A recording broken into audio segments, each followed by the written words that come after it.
Allahu Allahu Allahu Allah. Hak tetangga dan berwasiat kepadanya. Hak tetangga. Allah Subhanahu wa taala berfirman di dalam surat An-Nisa ayat yang ke-36. A'udzubillahi minasyaitonir rajim. Bismillahirrahmanirrahim. Wa'budullaha wa la tusyriku bihi syai'a wa bil walidayni ihsana wa bil qurba wal yatama wal masakina wal jari dzil qurba wal jaril junubi was-sahibi bil jambi wa ibnis sabil wa ma malakat aymanukum. Dan sembahlah Allah Subhanahu wa taala dan janganlah kalian berbuat syirik, menserikatkan Allah dengan satu apapun. Dan kepada kedua orang tua hendaklah berbuat ihsan, baik. Juga kepada ahli kerabat, saudara andai tolan, dzil qurba, kerabat, saudara kerabat kita. Wal yatama, juga berbuat baiklah kepada orang anak-anak yatim, wal masakin, dan orang-orang miskin, wajaril qurba, dan tetangga dekat, wajaril dan tetangga yang agak jauh. Wasahibil jambi, teman-teman sejawat, teman dekat, ya. Wa ibnu sabil, dan berbuat baiklah pula kepada ibnu sabil, orang-orang yang dalam safar, kehabisan biaya, kehabisan bekal. Wa ma malakat aymanukum, berbuat baiklah pula kalian kepada hamba-hamba sahaya, kepada orang-orang yang menjadi tanggunganmu. Surat An-Nahl ayat 38. Terus sekalian, di dalam ayat ini Allah Subhanahu wa taala meruntutkan, menggandengkan, mengirimkan dengan menggunakan huruf waw. Wawunya waw ma'iyah, bersama, ya. Wawu yang mengandung makna beriringan. Sembahlah Allah, jangan berbuat syirik kepada Allah. Satu. Berbuat baiklah kepada orang tua. Dua. Ada dan, ya. Sembahlah Allah, jangan serikatkan Allah, dan berbuat baiklah kepada orang tua, dan kasar, kalau boleh tambah dan berbuat baiklah kepada kerabat. Tiga. Dan anak yatim, dan orang miskin, dan tetangga dekat, dan tetangga agak jauh atau yang jauh, sahabat dekat, sahabat karib, sahabat sejawat, orang-orang yang dalam safar kehabisan bekal, dan orang-orang yang berada di bawah jaminan tanggungan kita, hamba sahaya budak, atau kalau mungkin sekarang nggak ada budak lagi, yaitu orang-orang yang bekerja di rumah kita, para pembantu. Semuanya itu suruh memperbaiki hubungan kita kepada mereka, menunaikan hak-haknya, kemudian memberikan tempat, ya, perlakuan yang baik dari kita. Cuma sekalian, berbuat baik kepada manusia dekat kita, yang mana kita berkumpul dengan mereka, kita bergaul dengan mereka, itu menjadi jaminan baik buruknya iman kita, ibadah kita kepada Allah. Jadi nggak bisa dipisahin. Hablum minallahnya baik, hablum minannasnya buruk, gugur, tak ada guna. Hablum minannasnya baik, ya mungkin dia tunaikan hak-hak adami, hak-hak manusianya, tapi hablum minallahnya buruk, bahkan tidak ada guna di sisi Allah. Maka hak Allah penuhkan, tunaikan, ya, hak-hak manusia, terutama orang-orang dekat kita, orang yang bergaul, berkumpul, bermuamalah dengan kita, Allah perintahkan untuk ditunaikan dengan baik. Karena itu suatu tuntutan yang tidak bisa dipisahkan. Ibnu Sabil, di sini kata pengarang buku ini, siapa pengarang? Imam An-Nawawi. Maksudnya ialah musafir dan tamu yang datang ke rumah kita, orang jauh apalagi ya, yang mana dia membutuhkan perhatian, membutuhkan support, bahkan mungkin dana dan sebagainya. Hamba sahaya yang memiliki yang dimiliki adalah budak laki-laki maupun perempuan.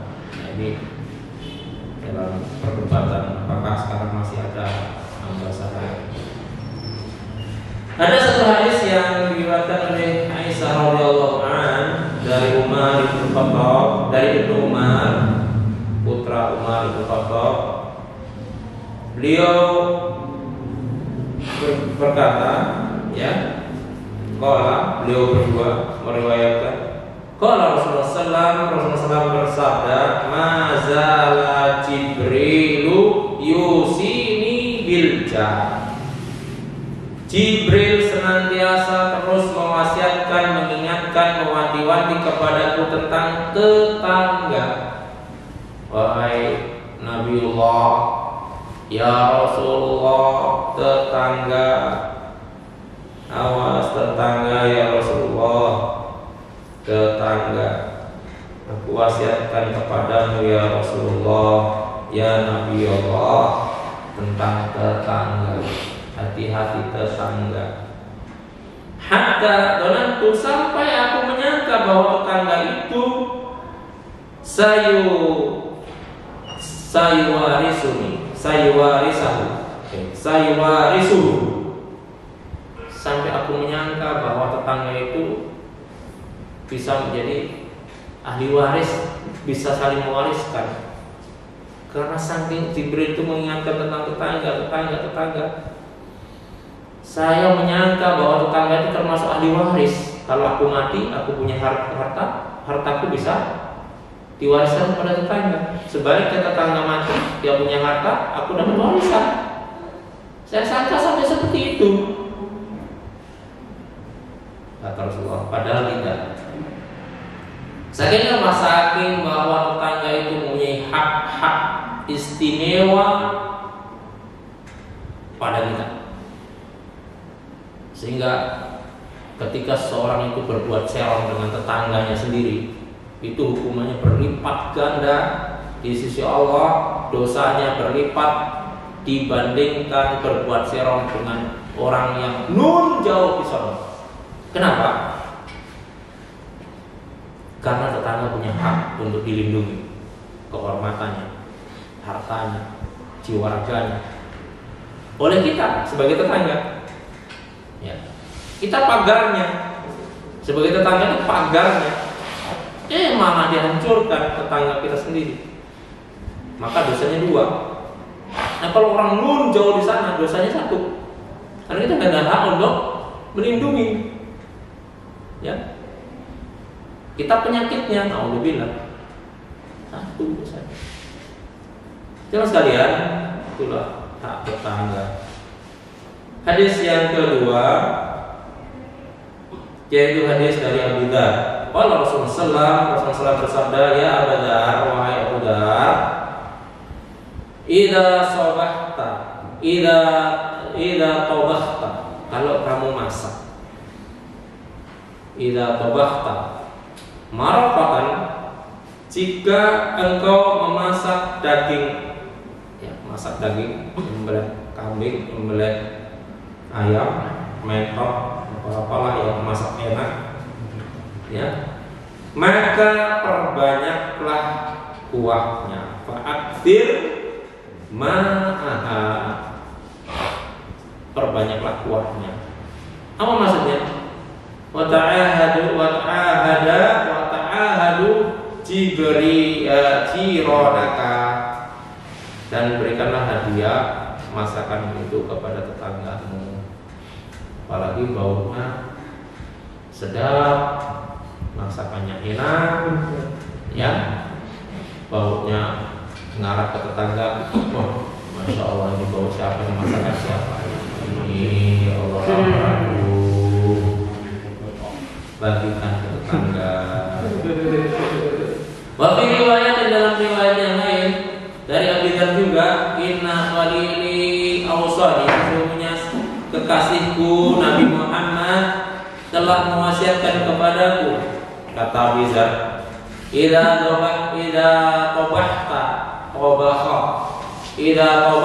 kalau kamu masak, maraqan, ya, daging atau sesuatu yang enak, yang istimewa, faksir ma'aha, maka perbanyaklah kuahnya.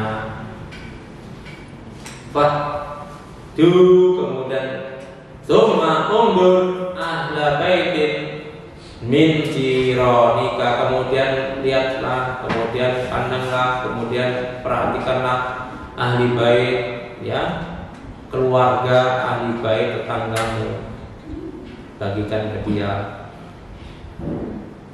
ya. Fausibuhu, siapa di antara tetanggamu itu, ya, yang mendapatkan, yang terkena minha bi ma'rufin, ya, mencium baunya, maka berikanlah. Oh, kalau anginnya agak kenceng, tetangganya satu ke sebelah sana masih bau juga. Tapi tentu kita tahu masaknya sedikit, dagingnya sedikit, cukup untuk kita sendiri, keluarganya banyak, ya nggak mungkin. Tetangga juga tahu. Intinya apa intinya? Di sini Islam memberikan wasiat, pelajaran kepada kita orang yang beriman. Ada hak-hak tetangga yang harus kita perhatikan dalam kehidupan sehari-hari, kehidupan sosial, dalam berumah tangga, dalam bertetangga. Kalaulah kita ada lebih, maka perhatikan orang-orang dekat itu, paling tidak yang terdekat dari kita. Karena memang begitu, ketika kita dapat musibah, orang dekat kita itulah yang pertama kali mensingsingkan lengan, yang mengangkat kita.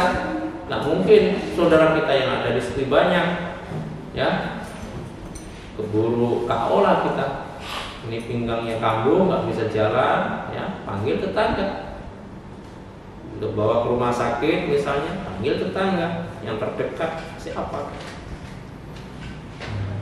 Ini jamaah sekalian, hadis yang ketiga, wa an Abi Hurairah radhiyallahu anhu, dari Abu Hurairah radhiyallahu anhu, Nabi sallallahu alaihi wasallam, bahwa Nabi sallallahu alaihi wasallam bersabda, wallah la yu'min, demi Allah seseorang itu tidak dikatakan beriman. Wallahi la yu'min, wallahi la yu'min, 3 kali. Demi Allah orang itu tidak dikatakan beriman. Demi Allah orang itu tidak dikatakan beriman. Atau boleh diartikan belum. Ini bisa diartikan belum. Demi Allah orang itu belum dikatakan beriman. Kila, sahabat berkata, ada yang bertanya, man ya Rasulullah, siapa wahai Rasul yang engkau katakan? Wallah, demi Allah mereka, dia belum beriman itu, tidak beriman itu. Apa kata Rasul? Alladzi, yaitu orang yang la ya'man, tidak aman, jaruhu, tetangganya, bawa ikohu terhadap perilakunya. Tetangga nggak aman terhadap perilakunya.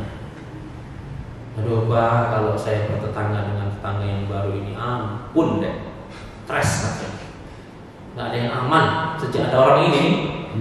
Tetangga kita yang baru ini, ampun. Padahal dia rajin sholat loh Pak. Iya Pak. Iya. Nah itu yu'min, dia tidak beriman. Sampai kapan? Sampai tetangga merasa aman, nyaman dengan kita. Apanya? Bawa ikohu. Bawa ikohu. Ilmunya. Di sini dikatakan bawa ikohu, yaitu orang yang tetangganya tidak merasa aman dari kejahatannya. Bawa kejahatan besannya, kejahatan perilakunya, kejahatan niatnya, buruknya, pemikirannya, kejahatan piaraannya, ya, lihat yang piara-piara ya, ganggu nggak kira-kira tetangga? Jelas dia hidup di tengah-tengah perkampungan, ya kan, berdekat-dekatan. Yang piara bebek pula lagi. Bebek itu kan bau. Kecuali mungkin yang dia bebek yang dipiara dengan cara yang baik, kering mungkin dan seterusnya. Tetangganya ampun, tapi gak ada yang berani ngomong, diem aja, berundel di belakang. Gak aman, apanya? Hidungnya gak aman, jadi sesak. Tetangga samping kanan kirinya karena gara-gara tetangganya piara bebek, nuansa udara jadi cemar, bau, gak siang, gak malam, gak pagi, gak sore. Itu bagian yang harus kita hindari. Ya. Gak aman dari apanya? Gak aman dari suara yang ganggunya. Gak aman dari apanya? Gak aman. Aman itu apa sih? Iman itu pecahan dari aman. Iman, aman, amin.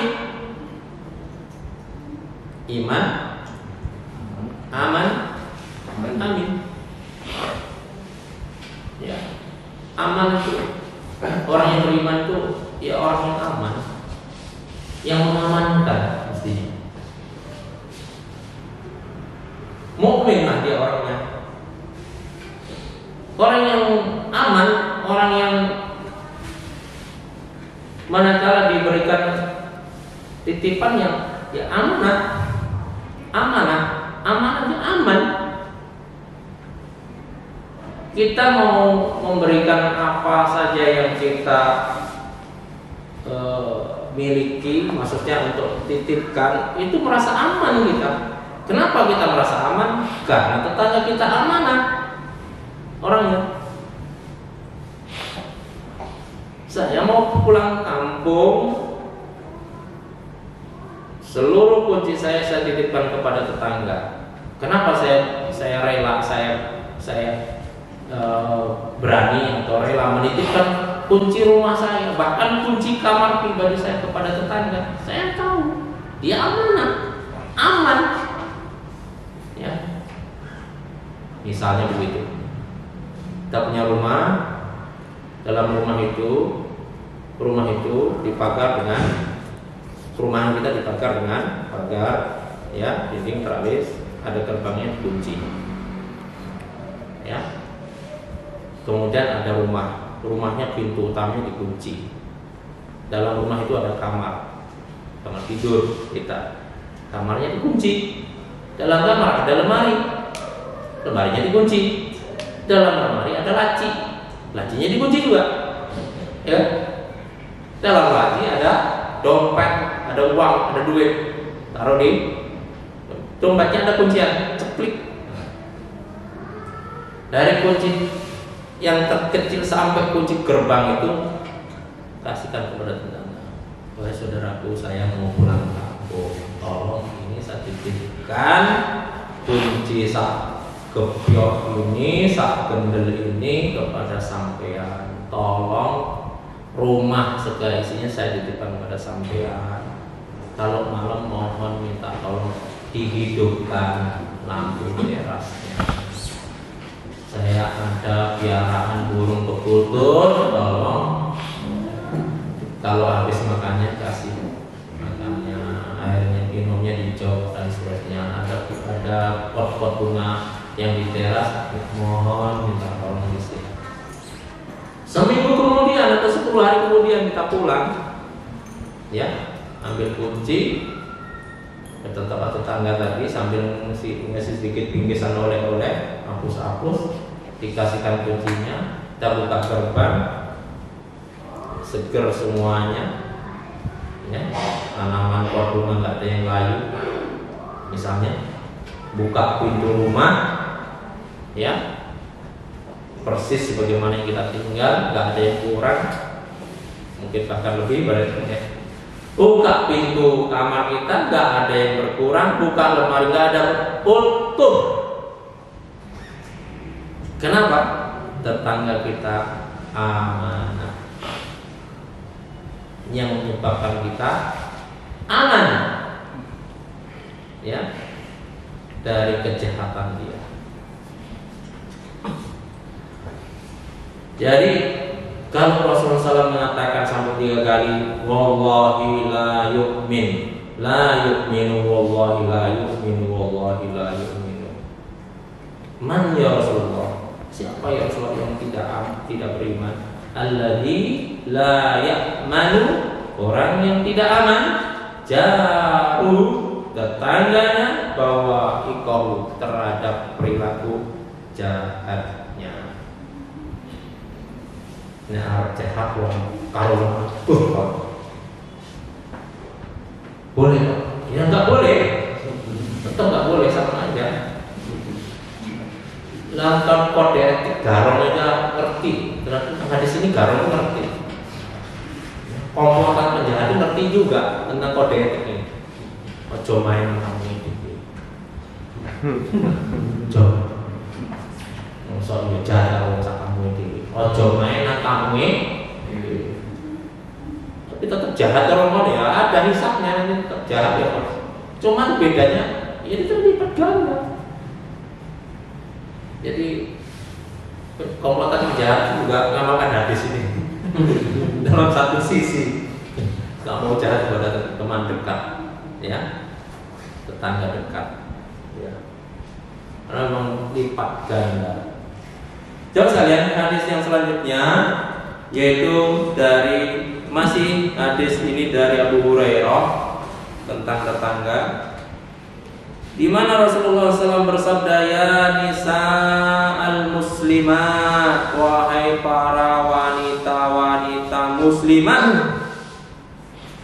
la tahqiranna jaratan, jangan sekali-kali kalian merendahkan tetangga.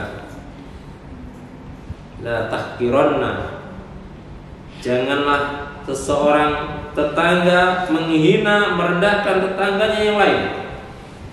La tahqiranna jaratun li jaratahu walau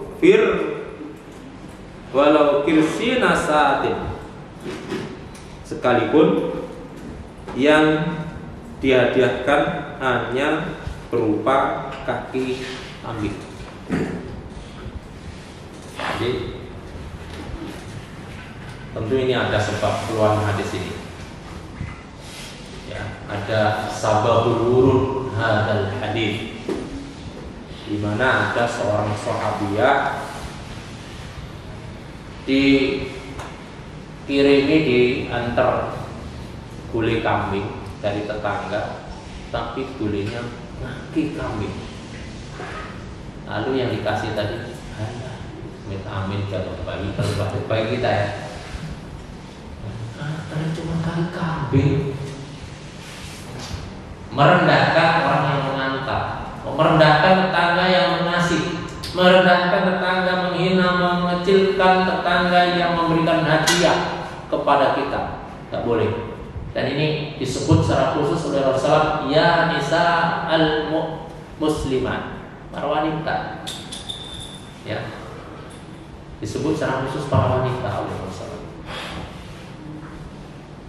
Jadi Bapak Ibu, kalau ada teman tetangga memberi hadiah, pemberian apapun bentuknya pemberian itu, jangan pernah dikecilkan, jangan pernah dianggap kecil, diremehkan maksudnya. Apalagi dikomentari di depan dia. Karena boleh jadi yang kita anggap kecil, yang kita anggap nggak berharga, yang dikasih oleh tetangga itu bagi dia adalah sesuatu yang istimewa.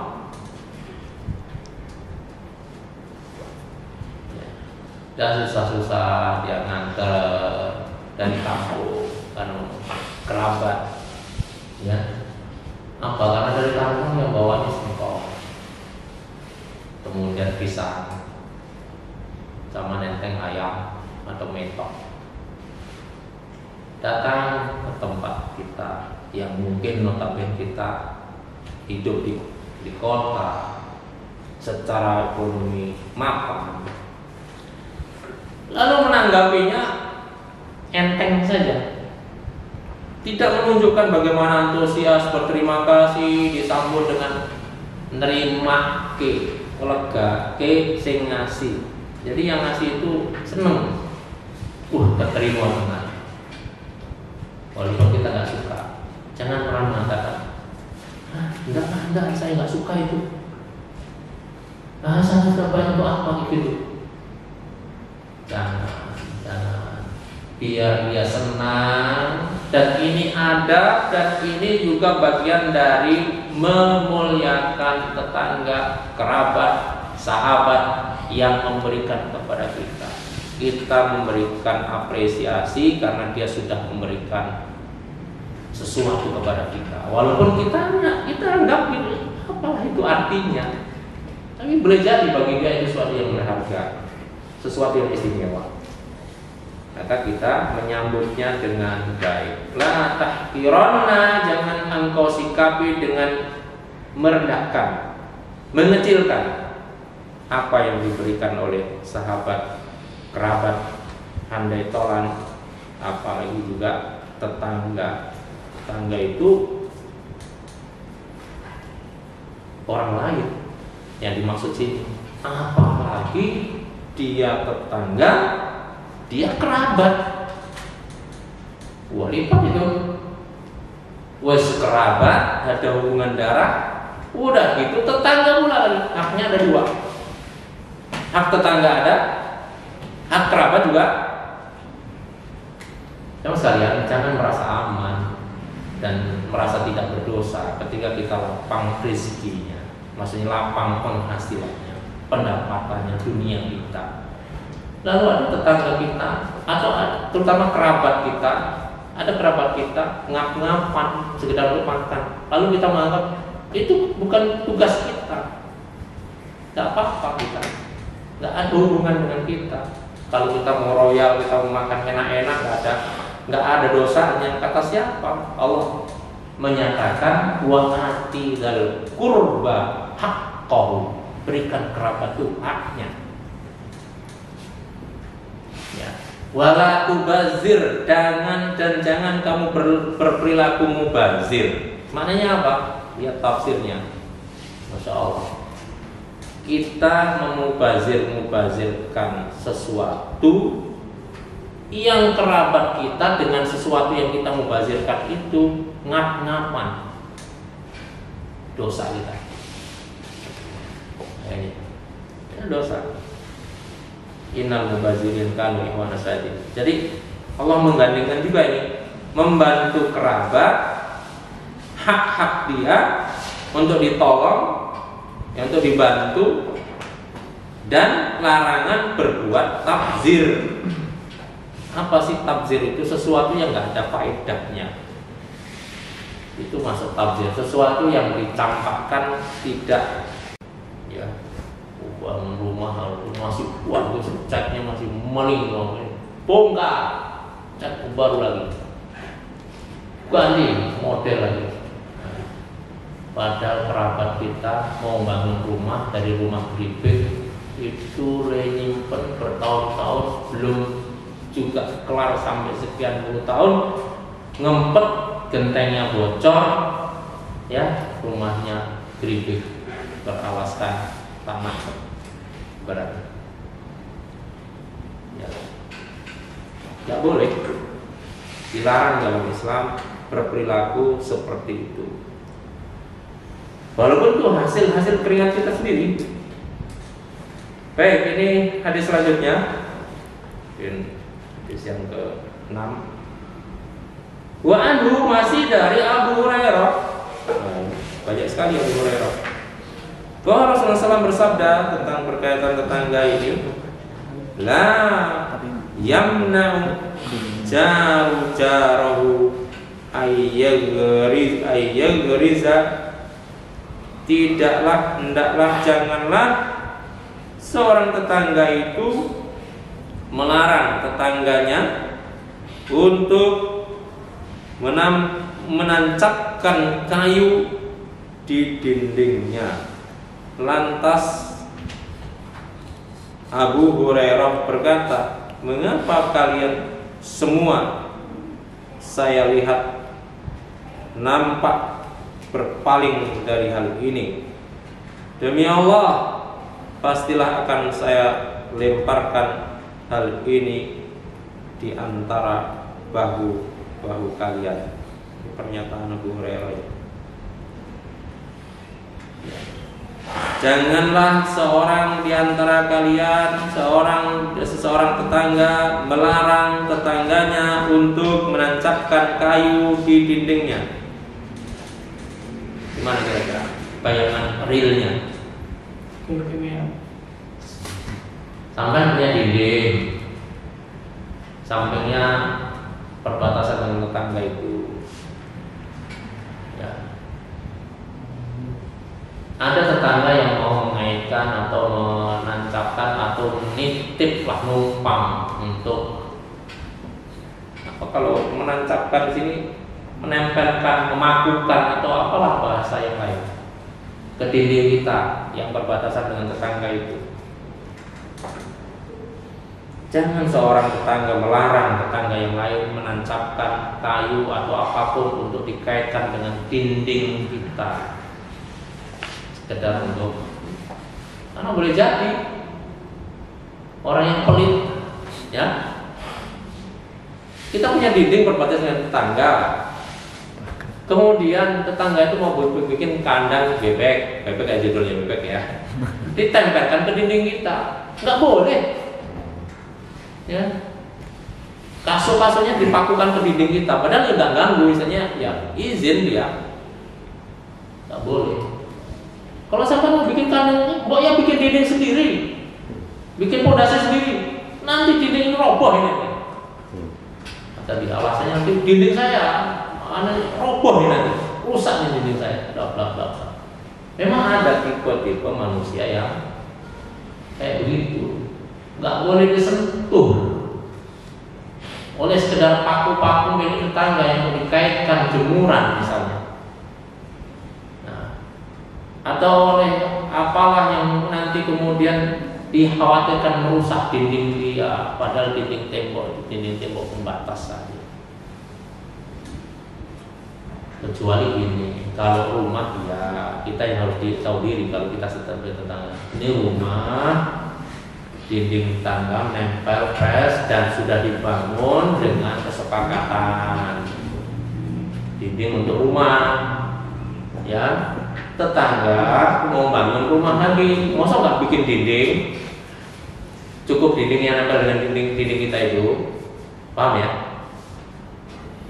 Itu nggak etika, nggak pas. Kalau dia mau bikin rumah, ya bikin dinding lagi yang nempel ke dinding tetangga yang sudah dibangun duluan tadi, sehingga menjadi dua dinding yang bertempelan. Dia bangun dengan dinding dan pondasinya sendiri, karena memang rumah, bukan sekedar kandang bebek tadi yang nempel saja. Itu yang wajar. Bisa ribut loh gara-gara dinding ini. Ya. Bangun dinding berbatasan dengan tetangga itu, kalau disepakati dengan tetangga, Pak, saya mau bangun dinding, mau bangun pagar ini, gimana Pak? Sampai mau bangun juga apa enggak? Kalau sampai mau bangun juga, karena ini berbatasan, ini as patoknya, ya, manarul ardi, menara bumi bahasa hadisnya, patoknya as ini. Gimana Pak? Kalau sampai mau bangun juga, ini tak bangun, pondasi saya masuk dari as. Saya tidak akan bangun pondasi di as, batas. Tapi kalau sampai rela, ini dinding untuk berdua, sampai nggak perlu bangun lagi, ini kita bangun di as. Gimana Pak? Oh ya, nggak apa-apa. Saya mencukupkan dengan dinding sampai aja. Jadi berarti ambil pondasinya di tengah-tengah batas as apa tanah itu. Paham ya Pak ya? Nah, itu harus ada kesepakatan, itu etika juga. Jangan bangun batas, dibangun dewe, tidak ada kesepakatan dengan persepsi dia sendiri, ya. Nah ini keliru, nanti ada kekerokan yang bakal terjadi. Terus dia bangun, dia tuh, dinding dia tuh, pondasi dia tuh, ya. Walaupun dia bangun pas batas asken, tengah-tengah pondasi itu pas tengah-tengah batas. Jadi kalau pondasinya itu lebarnya berapa? 15, 20, 30 ya, 30. Berarti di tengah-tengahnya itu ya 15 cm-nya mengena ke batas tetangga. Karena diambil as pondasi, ya kan? As pondasi itu tengah-tengah batas. Makanya 15 cm ada di tetangga, yang 15 cm ada di tanah dia. Mestinya gimana? Mestinya kalau memang dia mau membangun konfirmasi dengan tetangga samping, ya diambil nolnya itu di as batasnya itu ya bibir pondasi dia yang luar. Jadi aman. Batas tetangga itu betul-betul aman, diukur ya maksimal batasnya segitu. Kalau mau dibangun di as, kesepakatan ini dinding untuk berdua karena kita tetangga yang baik. Oke, tanda tangan lo, aman kan? Jadi sekalian, sampai perkara-perkara kecil semacam ini dalam Islam diurus, ya, hak-hak sosial, hak-hak adami, agar tidak terjadi hal-hal yang bisa merusak hubungan sesama manusia, yang mengakibatkan juga menjadi jaminan rusaknya hubungan kita kepada Allah Subhanahu wa Ta'ala. Kajian kita pada pagi hari ini bermanfaat dengan hak-hak tetangga, kerabat, dan sahabat.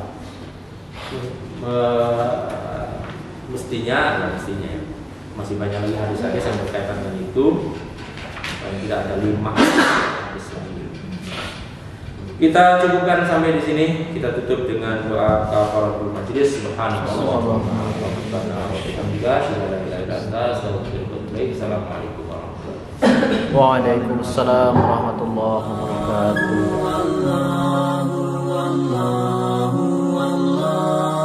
Allah